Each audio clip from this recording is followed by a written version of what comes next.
This is the same team, right? No, it's not the same team. Kill the paladin, it's a red paladin, and the DK is a blood DK. Watch out for the AoE.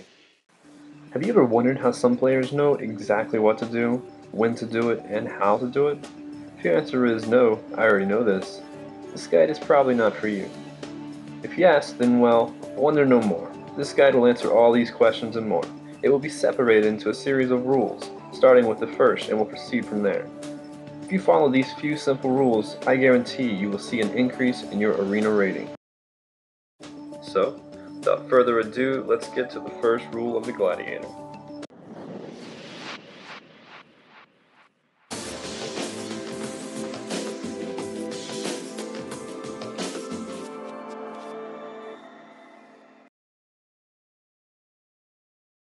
First rule is know thy enemy.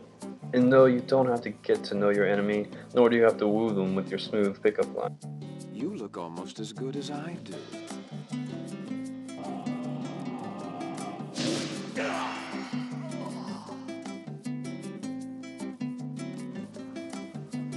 Before you can know your enemy, you must first identify. And to do that, there's a few things you'll need to know. Allow me to explain.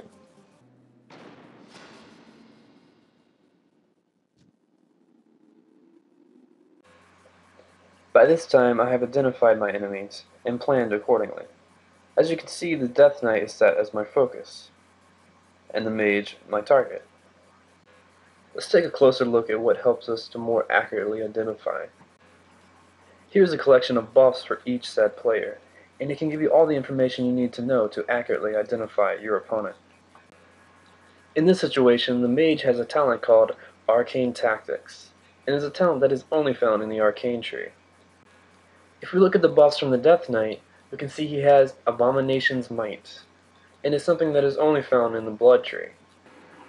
So now we have identified that our opponents are an Arcane Mage and a Blood DK. Let's take a look at a few more examples.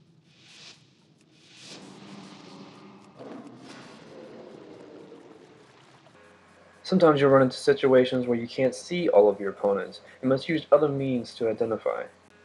I have targeted the only available enemy, and by using the same method, I see he has a buff called Honor Among Thieves.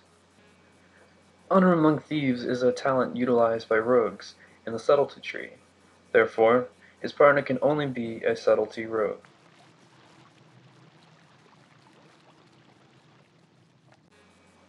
Another buff to note is Earth Shield, and it is an ability that only Resto Shamans can use.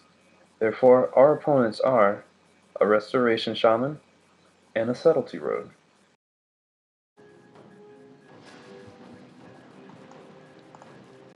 Some classes and specs have no identifying buffs, and we must use other information.